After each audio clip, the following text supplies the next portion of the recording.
कौन सी गड़बड़? देवता लोग आज लाए रजिस्टर, पलटा गया। युधिष्ठिर को बड़ा घमंड कि मैं, मुझे सत्य बोलने के लिए तो जन्म हुआ, मैं धर्म हूं, मैंने अधर्म किया नहीं। कर्मचारी लोग युधिष्ठिर को अलग पकड़ ले गए कि बाबा एक घड़ी तुम्हारे जीवन में नरक लिखा है। युधिष्ठिर ने कहा वकील करके मुकदमा दायर करना, गलत काम किया नहीं तो कैसे लिख गया नरक। स्वयं युधिष्ठिर रोने लगे तो कृष्ण से जाकर शिकायत किया कि उठो प्रभु, कर्मचारी लोग हमको पट्टा पढ़ा रहे हैं, क्या गड़बड़ी मेरे अंदर। भगवान का नहीं, देखो भगवानो तुम्हारा साथी नहीं होगा। भगवान मुस्कुराने लगे, कह रहे मालूम कर ले, लिखा पढ़ी भाई, देखो सरकारी कोर्ट है, एक कर्म क्षेत्र जैसा था तुम्हारा, जैसा करके आयो, जैसी करनी वैसी धरनी, जाओ। युधिष्ठिर ने कहा आखिर मैंने गलती कहां की?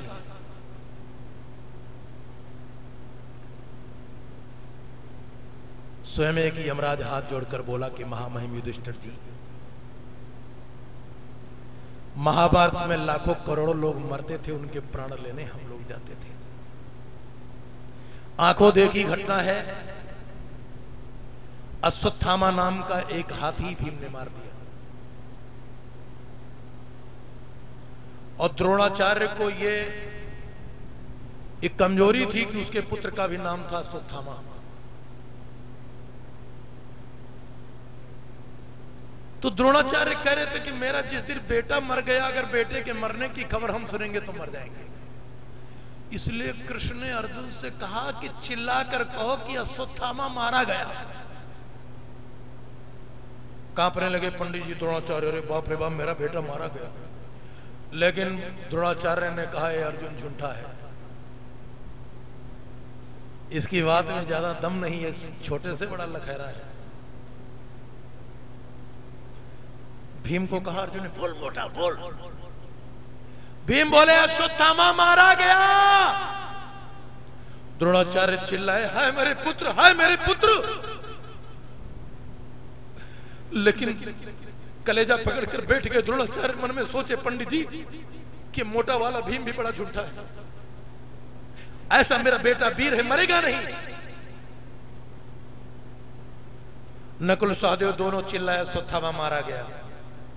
स्वयं कृष्ण ने भी कहा अश्वत्थामा मारा गया। द्रोणाचार्य ने कहा कि अगर युधिष्ठिर कहेगा तो उसकी बात हम मानेंगे बस। कृष्ण ने युधिष्ठिर से कहा कहो। फिर भी युधिष्ठिर ने कहा अश्वत्थामा मारा गया, नरो या कुंजरो। द्रोणाचार्य बोले हाथी मारा गया, झुंठा कहीं के। बहुत सही बेटा, तुम अच्छे हो, फिर भी झूठ बोले हो। कर्मचारियों ने कहा महाराज फिर भी झूठ का ऑब्जेक्शन है, नरो या कुंजरो, तुमने ओवर कॉन्फिडेंस बात की, इसलिए एक घड़ी नरक आपको हो गया, एक बार आपने झूठ बोला है। और हम आप अपनी कॉलर के अंदर झांक के रोज देखें कि हम आपको कितने साल का नरक लिखा है, ये तो हम आप जाने, अपने अपने मन की सब लोग जानो। एक से एक झूठा पावर हाउस बैठे हैं यहाँ। अब सब लोग समझ लीजिए, भागवत ऐसा कह रही है। पुरुष लोग तो कम है, और ये बहनी बैठी हैं, कोई कोई तो बिल्कुल झूठ की कड़ौर बैठी है। कोई कोई दीदी तो सवेरे से संध्या तक झूठ, पति से झूठ, सास से झूठ, ससुर से झूठ, लड़कों से झूठ, और भगवानों से झूठ। और ऐसे ऐसे झूठ के रही दीदी हमारे सिलवट और आए गए। यहू झूठ के लिए बहनी तैयार रहो। हाँ, ये जो अफवाह मचाई हो गली गली, यो बन बन के गुलगुला खेतर में तोप रही हो, यहू झूठ। देखो का होता है, इतना खतरनाक झूठ बोल रही बहनी लोग। एक से एक झूठ पावर हाउस बैठी दीदी, एक हाथ की ककरी, 9 हाथ को उसमें बिया तुरंत बना।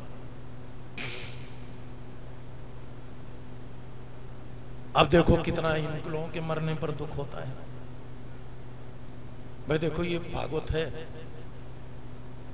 हम जहां पर बैठे हैं ये कोर्ट है, धर्म का कोर्ट है, यहां से गलत फैसला हम नहीं सुना सकते। यही एक स्थान बचा है जो कुछ दम है, और सब फिर दमादम है। झूठ नहीं बोलना चाहिए, कम से कम झूठ बोलो। और तुलसी बाबा ने रामायण में लिखा है कुल झूठ है, झूठे लेना झूठे देना और झूठा भोजन झूठ चबेना। घर में देखो कोई बहनी बहुत खुराकी है, एक बार नाश्ता कर ली, सास ने पूछा मंझला कुछ खाओ, अरे कहाँ भैया हम दतूनी नहीं की, सोच रहे दोबारा फिर मिल जाते हैं, पेटा खाए मरा भरा। बड़े बड़े झूठ। पुरुष भी बहुत झूठ बोल रहे हैं, उनकी मलकिन करें 10 रुपया है कहाँ बड़को, अरे कहाँ 15 दिन से पैसा ही नहीं, जबकि 100-100 की नोट है, सब टेटे में खोसे पेटे में खोसे घूम रहे हैं, लेकिन है ये नहीं। लेकिन एक बात बताएं, साच बोलने में है बड़ी प्रलय। अगर साच कहो तुम बोल दिए, आज भी सत्य में इतनी बड़ी कड़वाहट है। बोल के देखो साच, किसी की कमी को टोक कर देखो, दरवाजे पर चाय नहीं मिलेगी, और थोड़ा पालिश मार के देखो, झूठ के ऊपर थोड़ा लीप के देखो भूसा से, हम कह रहे उसी के ऊपर राजमहल तैयार करते हो। हम लोग क्या करते हैं, इतनी देर सांस बोलते हैं बस, और आपका सांस हम हरदम नहीं बोलेंगे, और हरदम बोलेंगे तो कहां तक चलेगा बेचारा, बीच में चुक जाएगा। अब इसके उतरने के बाद हम लोग भी खाने पीने के तिकड़म में झूठ बोलेंगे, ऐसा नहीं कि साचे बोलेंगे।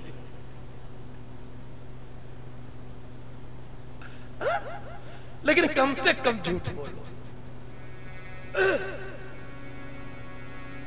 अब सांच है, कोई आदमी किसी की आंख गड़बड़ हो, उसको काना कह के देखो, वो ओरिजिनल है कि बेचारा इसका काने भाई साहब नाम होना चाहिए, कह के देखो कि और काने काका ठीक हो तो कहो तुरंत तुमका मार डाले।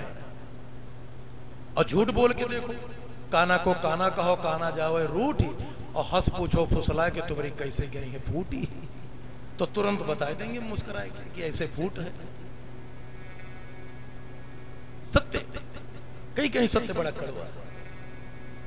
युधिष्ठिर को नरक हुआ एक घड़ी का, परीक्षित राजा हुए, लेकिन समय कौन है, द्वापर का अंत समय है वो, लेकिन कलयुग की बारी आई है।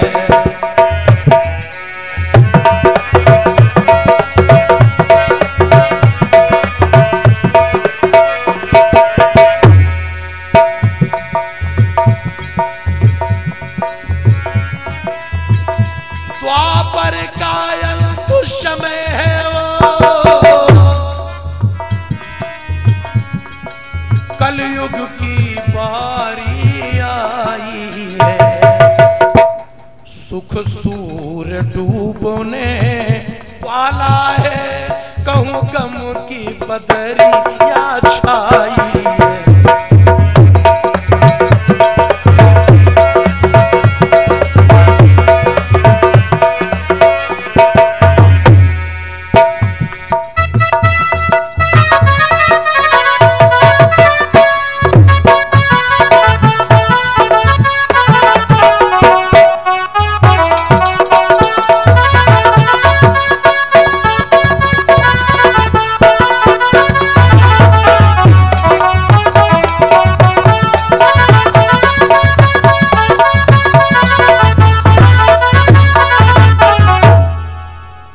द्वापर है मृत शैर,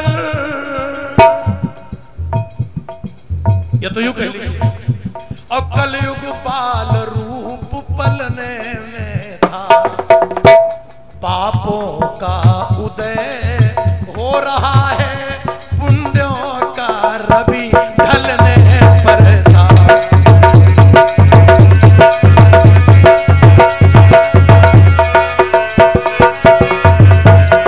लेकिन महाराज परीक्षित की रानी का नाम है नमलदे, पति परता जिनकी रानी है,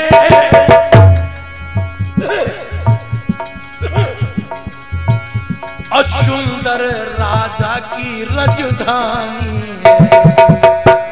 यमुना तट दिल्ली शहर बसा, और भारत की बड़ी कहानी है।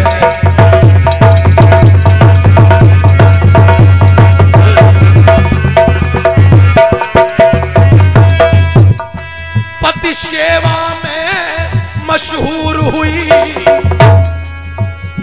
और रानी पतिव्रता भी नारी है। लेकिन कलयुग आ रहा दुनिया में उस नारी की लाचारी है।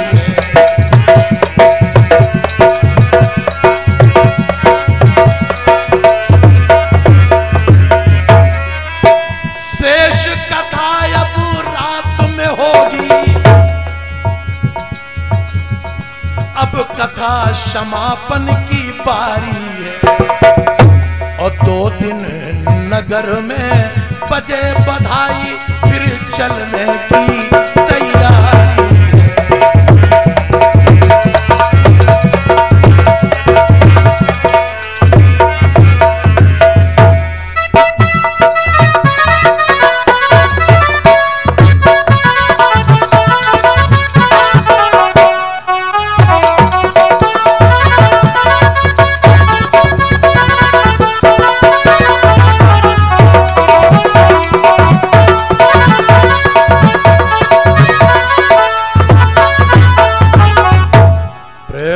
सच्चिदानंद भगवान की जय।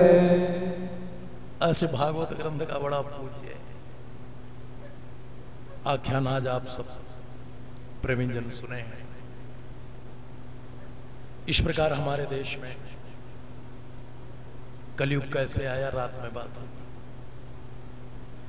परीक्षित को कैसे श्राप लग गया, रात में बात होगी। कृष्ण कैसे दुनिया में पैदा हुए, परसों की रात में ये वाली अच्छी बात होगी। हाँ, कल चतुर्थ दिवस